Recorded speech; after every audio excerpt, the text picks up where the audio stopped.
Bharti news, सीधा, सटीक और निष्पक्ष। Good evening, I'm Harsimar Kaur and you're watching Bharati News. Let's have a look at the biggest news of the day. Here is the national news first. PMLA Authority maintains National Herald's Rs 752 crore asset attachment. The National Herald newspaper, which is supported by the Congress Party, has assets worth Rs 751.9 crores. On Wednesday, the Adjudicating Authority under the Prevention of Money Laundering Act (PMLA) allowed for the attachment of these assets by upholding a freezing order that was placed on these properties last year. JMM appeals the Lokpal verdict to Delhi High Court requesting the CBI investigate properties. The Delhi High Court was petitioned by Jharkhand Mukti Morcha (JMM) on Wednesday in opposition to a Lokpal ruling dated March 4th that required the CBI to look into two properties purportedly owned by JMM President Shibu Soren within 6 months. Justice Subramaniam Prasad's one-judge panel set April 23 for the hearing on the case. The BJP MP Nishikant Dubey requested that Lokpal look into 57 properties that belong to Soren in a complaint that was filed on August 5, 2020. This led to the Lokpal issuing the directive. Killed non-tribal worker in capital of Meghalaya. 3 non-tribal construction workers in Shillong, the capital of Meghalaya, were attacked with rods on Wednesday by a gang of people, and one of them died, according to the police. The 2 non-tribal guys who were killed in the state 2 weeks prior are the subject of the incident. The most recent incident happened in the Malwai Morwa area at around 11:30 am. According to the police, Arjun Ray 52 has been confirmed as the deceased. At building site, 2 additional workers sustained injuries.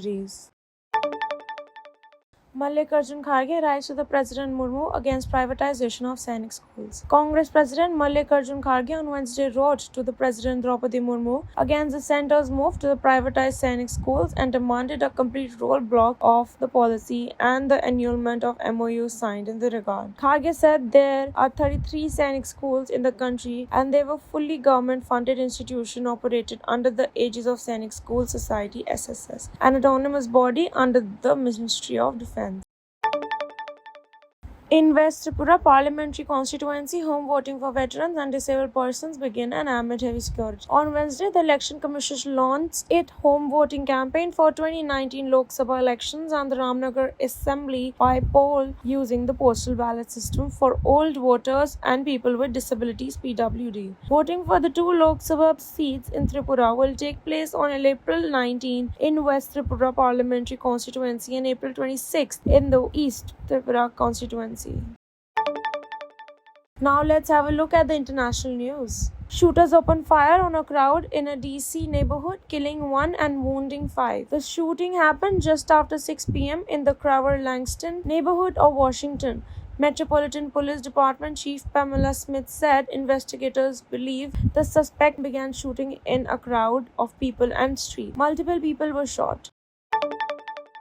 2 years to preserve the earth, according to the UN climate head. The head of the United Nations Climate Panel said on April 10th that politicians' agendas are becoming less and less focused on climate change, and the government, industry leaders, and development banks had 2 years to act to prevent considerably worse climate change. According to the scientists, preventing a temperature increase more than 1.5 Celsius is essential in order to prevent the occurrence of more extreme weather events and heat waves.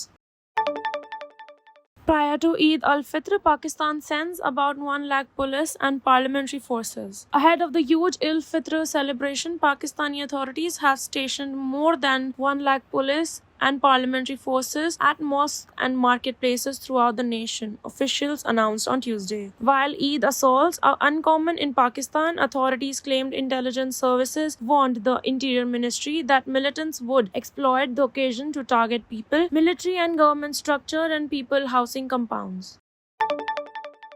Following their election defeat, South Korea's Prime Minister and senior presidential aides offered to step down. Leading presidential officials and the Prime Minister of South Korea made mass recognition offers on Thursday following their governing party's humiliating loss in legislative election, which dealt a severe blow to President Yoon Suk Yeol, a conservative. The outcomes of Wednesday's election indicate that the liberal opposition forces will continue to hold parliamentary authorities until 2027, when Yoon will have served a single 5-year term. That will probably hinder Yoon's domestic program and make it harder for him to maintain control over the ruling party in the 3 years he has left in government due to the opposition's growing political assault. Concerns are raised by Cambodia's removal of residents from a UNESCO property. Yem Srepin and her family moved to the Ranta Ik, a dusty new town some 25 kilometers, 15 miles distant from their birth hamlet, on Cambodia's anchored UNESCO World Heritage Site more than a year ago. Her family is one of around 5,000 that has been forced to leave the vast ancient site, which is one of the main tourist destinations in Southeast Asia, as part of an ongoing program that Amnesty International has denounced as a gross violation of international human rights law. There are still 5,000 families that need to be relocated. Now presenting the business news of the day. ADB raises India's GDP growth forecast to 7%. The Asian Development Bank (ADB) has increased India's GDP growth forecast for the current fiscal year to 7%, up from the previous projection of 6.7%. This boost is attributed to the rising demand in both public and private sector investments, alongside a gradual improvement in consumer demand. However, the forecast for the 2024-25 fiscal year remains lower than the 7.6% projected for 2022 to 2023. ADB highlights strong investment as the main driver for GDP growth in 2022-2023, compensating for the muted consumption. Pre-roll survey, unemployment and price rise top concerns. Unemployment and price rise are top concerns for nearly half the electorate per the CSDS Lokniti pre-roll survey for the 2024 general elections. 62% believe finding jobs in harder, with the highest concern in cities 65%, men 65% express more concerns than women 59%, only 12% think finding jobs has become easier. Election focused on economic concerns, opposition versus ruling party. As the election season heats up, voters gear up to cast their ballots. Economic issues take precedence, sparking a debate. Does economic overweigh politics or vice versa? This age-old question resurfaces in the 2024 campaign. The CSDS Lokniti pre-roll survey highlights concerns over job scarcity, inflation, corruption, rural distress, and economic downturn. Will opposition seize upon these issues, or can the ruling party offer a compelling counter-narrative? Let's glance over the top sports news of the day. RR versus GT. Rashid Khan's strange but effective way with the bat. Riyan Parag's breakthrough with the bat and other key moments. Strange but effective. Rashid Khan's batting follows his very own coaching manual, but it is amazingly effective even against long odds. Titan needed 40 off 15 deliveries when he came out to bat. The Afghan all-rounder sits deep in the crease and sits the ball with his own version of the helicopter shot. He seems to correctly predict what the bowler is trying to do in the final overs, and knowingly or otherwise seems to find gaps and the rope, as he did in Jaipur on Wednesday. A supremely effective cameo that took his side past the finish line.